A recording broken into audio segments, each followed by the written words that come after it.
Good evening all of you. आज अपन physics का जो रिवीजन कर रहे थे उसका डे 3 का नंबर है और आज अपन डे 3 में इलेक्ट्रिक करंट चैप्टर को कंप्लीटली पूरा कर देंगे और कल से जो डे 4 का लेक्चर होगा उसमें एक नया चैप्टर आपको पढ़ने के लिए मिलेगा। चलिए, तो कल हमने सेल पोटेंशियल और पोटेंशियल डिफरेंस पर इस चैप्टर को कंप्लीट किया था। आज अपन नेक्स्ट टॉपिक यहां पर लेते हैं और वो लेते हैं बेटा व्हीटस्टोन ब्रिज।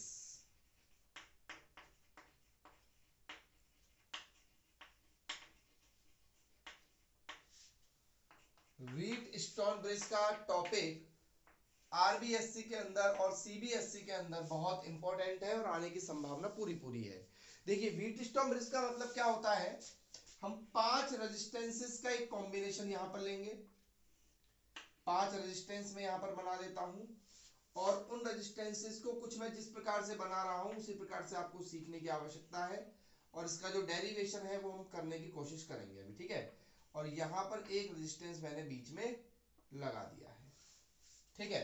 ये बेटा R1 है, ये R2 है, ये R3 है, ये R4 है और यहां ले लेता हूं मैं इस रेजिस्टेंस को R5। अब जो R1 R3 है उसके कॉम्बिनेशन में उसका जो कनेक्शन पॉइंट है ये वाला, इसको मैं ए नाम देता हूं, इसको बी नाम देता हूं, इसको सी, इसको डी और यहां पे हम इस प्रकार से इसको सर्किट से कनेक्ट कर देंगे ऐसे V वोल्ट की बैटरी से। तो ये जो कॉम्बिनेशन सामने बना हुआ है ये है व्हीटस्टोन ब्रिज। ओके, अब अपन व्हीटस्टोन ब्रिज, ये जो सामने कॉम्बिनेशन बना हुआ है ये व्हीटस्टोन ब्रिज है। अब देखिए, व्हीटस्टोन ब्रिज में अपन को क्या करना है, सबसे जो मेन कंडीशन होती है व्हीटस्टोन ब्रिज की वो क्या होती है, वो सबसे पहले आपको पता होनी चाहिए। कंडीशन क्या होती है व्हीटस्टोन ब्रिज की कि जो ये वाला पॉइंट है बी और ये वाला पॉइंट है सी, इन दोनों का जो पोटेंशियल है वो बराबर होता है। यानी कि कंडीशन होती है कि VB इज इक्वल टू क्या होना चाहिए, VC होना चाहिए। समझिए ध्यान से कि कंडीशन मेनली क्या होती है कि B पॉइंट का पोटेंशियल और C पॉइंट का पोटेंशियल क्या होना चाहिए, बराबर होना चाहिए। तो आप नॉर्मली अपने लैंग्वेज में लिख सकते हैं the potential of B and the potential of C should be equal for the Wheatstone bridge balancing. चलिए, अब मैं इसका डेरिवेशन आपको करके बताता हूं कि किस प्रकार से हम व्हीटस्टोन ब्रिज की कंडीशन को सॉल्व करेंगे। तो आपको क्या करना है, सबसे पहली बात आपको दोनों ही तरफ से आपको क्या करना है, ए जो है वो ऐड करना है और इनमें माइनस लगाना है। तो मैं इसको लिख देता हूं VA माइनस बी बराबर VA माइनस BC। कुछ नहीं किया मैंने, दोनों में माइनस लगा दिया है और फिर VA को ऐड कर दिया है। तो कर सकते हैं अपन दोनों तरफ। अब देखिए VA माइनस बीबी यानी कि VA माइनस बीबी यानी इसका पोटेंशियल डिफरेंस। सोच के चलो, यहां से करंट चली I, यहां से करंट चली I और इसमें करंट गई I1 और इसमें करंट गई I2, ठीक है। तो VA माइनस बीबी क्या हो जाएगा, I1 R1। VA माइनस बीबी क्या हो जाएगा, I1 R1 और VA माइनस BC क्या हो जाएगा बच्चों, I2 R3, I2 R3। Clear है। तो यहां पे आपके पास आया I1 अपॉन I2 बराबर R3 upon R1, equation number 1। यहां पर ये मैंने लिख लिया है। अब देखिए, इसका नाम है व्हीटस्टोन ब्रिज। जब VB और VC बराबर हो गए तो सिंपल सी बात है, करंट यहां से I1 गई ऐसे। अब इन दोनों का पोटेंशियल बराबर है तो इसमें तो करंट जाएगी नहीं और ये I1 वाली करंट सीधी किस में चली जाएगी, यहां पे, और ऐसे ही I2 वाली करंट सीधी किस में चली जाएगी, यहां पे चली जाएगी। क्लियर है। अब मैं क्या करता हूं, वापस से लिखता हूं VB is equal to BC। जैसे मैंने VB बराबर BC लिखा, अब मैं क्या करता हूं, D पॉइंट को कंक्लूड करने की कोशिश करता हूं। तो मैं लिखता हूं VB माइनस VD और इधर लिखता हूं VC माइनस VD। समझिए मैं क्या लिख रहा हूं, सबसे पहले मैंने A को इंक्लूड किया, A के अकॉर्डिंग एक कंडीशन लिखी, फिर मैंने B को लिखा, D को लिखा, फिर D के अकॉर्डिंग कंडीशन लिखी।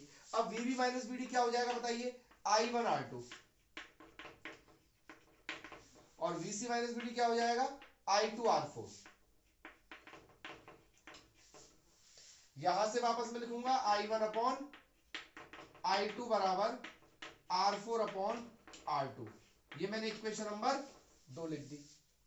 अब मैं इन दोनों को अगर देखूं तो ये भी I1 अपॉन I2 है और ये भी अपन I1 अपॉन I2 है। तो अब मैं बात करूं फ्रॉम फर्स्ट एंड सेकंड, दोनों से अगर बात करूं तो देखिए क्या होगा, R3 अपॉन R1 बराबर होगा R4 अपॉन R2।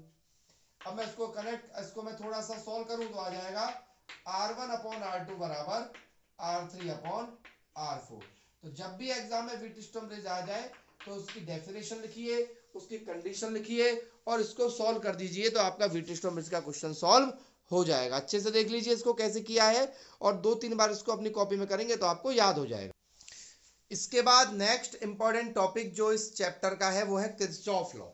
तो किरचॉफ के दो लॉ होते हैं बच्चों, एक तो होता है किरचॉफ केसीएल यानी कि Kirchhoff current law, Kirchhoff current law, और इस लॉ को अपन जंक्शन लॉ भी कहते हैं, ध्यान रखना, इसको अपन जंक्शन लॉ भी कहते हैं। और एक आता है किरचॉफ वोल्टेज लॉ और इसको अपन लूप लॉ भी कहते हैं। किरचॉफ करंट लॉ और इसको बोलते हैं केवीएल किरचॉफ वोल्टेज लॉ। अब एक एक करके दोनों को समझते हैं कि किरचॉफ करंट लॉ यानी कि जो केसीएल है वो क्या है। ठीक है, तो देखिए किरचॉफ करंट लॉ क्या कहता है कि मान लो आपके पास एक वायर ऐसे जा रहा है, एक वायर यहां से ऐसे जा रहा है, एक वायर यहां से ऐसे जा रहा है। मान लो इस वायर में करंट है I1, इस वायर में करंट है I2 और इस वायर में इस करंट की डायरेक्शन है I3। तो आपको तीन वायर दे रखी है जिनमें से I1 करंट इधर जा रही है, I2 करंट इधर जा रही है और I3 करंट इधर आ रही है। तो देखिए ये वाला जो पॉइंट है, ये वाला पॉइंट कहलाएगा जंक्शन। जंक्शन मतलब जहां पे एक से ज्यादा वायर आपस में मिलते हैं उसको अपन जंक्शन कहेंगे। जंक्शन जैसे रेलवे जंक्शन होता है, तो रेलवे जंक्शन क्या होता है, यहाँ पर दो या दो से ज्यादा स्टेशन से आने वाली ट्रेन एक जगह मिलती है, इधर से आने वाली ट्रेन भी, इधर से आने वाली ट्रेन भी, उसको बोला जाता है जंक्शन। तो ये जंक्शन है, इधर से आने वाली करंट, इधर से आने वाली करंट, इधर से आने वाली करंट का कोई ना कोई रिलेशन आपस में यहाँ पे इस पॉइंट पर है। चलिए, तो देखिए इस पॉइंट पर आने वाली करंट कौन कौन सी है, एक तो है सर I1 और एक है सर I3।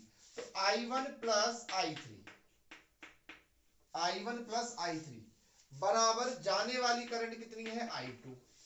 अब मैं इस I2 को अगर इधर ले लूं तो हो जाएगा I1 minus I2 plus I3 बराबर 0, यानी कि algebraic sum of all current at the junction. मैं लाइन जो बोल रहा हूं ध्यान से सुनिए, एल्जेब्रिक सम। एल्जेब्रिक सम क्यों बोला, क्योंकि अगर डायरेक्शन अलग है तो नेगेटिव भी लेना पड़ जाएगा। जैसे यहां देखिए I1 I2 I3, तो I1 आती हुई है, I3 आती हुई है तो उनको पॉजिटिव लिया है, जबकि I2 अगर जा रही है तो उसको नेगेटिवली लिया है।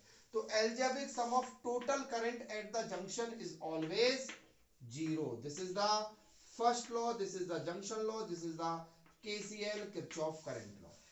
ये आपका हो गया केसीएल किरचॉफ करंट लॉ। अब अपन दूसरा यही देख लेते हैं, किरचॉफ वोल्टेज लॉ क्या कहता है। अब चूंकि इस लॉ को अपन बोलते हैं लूप लॉ, तो देखिए लूप लॉ क्या कहता है, मान लो कि कोई लूप है जिसमें कोई रेजिस्टेंस है, एक बैटरी है, इसका ईएमएफ या फिर इसका वोल्टेज मान लो V1 है, एक दूसरा रेजिस्टेंस है R2 और यहां पर एक और इसकी एक बैटरी लगा दी हमने ऐसे, ये V2 है। तो ये लूप हो गया। एक से ज्यादा लूप भी हो सकते हैं, मान लो मैं और नीचे अगर इसके ले लूं, एक लूप नीचे भी हो जाएगा, क्लियर है, उसमें भी एक बैटरी और रेजिस्टेंस हो सकता है। तो केवीएल यानी कि किरचॉफ वोल्टेज लॉ क्या कहता है, किरचॉफ वोल्टेज लॉ ये कहता है कि अगर मैं इसमें जितना भी पोटेंशियल है, जैसे मान लो यहां से करंट चली अपनी I1, यहाँ पे I1 करंट है और इसमें है आपके I2 करंट, तो पॉसिबल है कि अलग अलग करंट हो सकती है। ठीक है, तो आपको क्या, अच्छा बताइए, इस वाले रेजिस्टेंस पर वोल्टेज कितना होगा I1 R1, इस वाले रेजिस्टेंस पे वोल्टेज कितना होगा I2 R2, ठीक है ना। इसका वोल्टेज कितना होगा V1, इसका वोल्टेज कितना होगा V2। तो यानी कि इसमें इस पे भी वोल्टेज है, इस पे भी वोल्टेज है, इस पे भी वोल्टेज है और इस पे भी वोल्टेज है। तो total sum, algebraic sum of total voltage जो होगा, algebraic sum of total voltage जो होगा इन द लूप, वो ऑलवेज क्या होता है, 0 होता है। ये किरचॉफ का वोल्टेज लॉ है।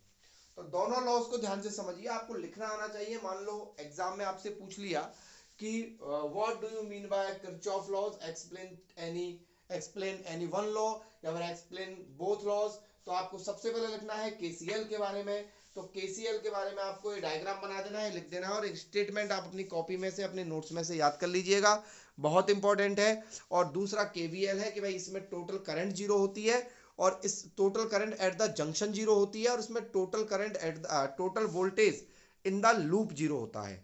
तो दोनों को बड़े ध्यान से समझने की कोशिश करिए, किरचॉफ करंट लॉ और किरचॉफ वोल्टेज लॉ। तो बच्चों इन 3 दिनों में हमने एक चैप्टर कंप्लीट किया, इलेक्ट्रिक करंट, जो 12th क्लास का बहुत इंपॉर्टेंट टॉपिक है। थोड़ा सा समय लग गया, 3 दिन लगे इसमें, लेकिन हो सकता है कि आगे आने वाले चैप्टर्स के अंदर आपको बहुत कम टाइम लगेगा और आपके बोर्ड एग्जाम्स तक सारे चैप्टर्स बहुत अच्छे से क्लियर हो जाएंगे। बहुत सारे चैप्टर्स ऐसे हैं जिनके लिए केवल एक एक दिन चाहिए, लेकिन बहुत सारे चैप्टर जैसे इलेक्ट्रिक करंट जैसे चैप्टर है जिनमें करीब 3 दिन का समय लग जाता है। तो मैं आप लोगों से यही कहूंगा कि इन तीनों दिन के लेक्चर्स को अच्छी तरह से देख लीजिए, समझ लीजिए, और बार बार रिपीट करिए, जिससे आपके इंपॉर्टेंट टॉपिक्स आपको बहुत अच्छे से क्लियर हो सकें। Thank you.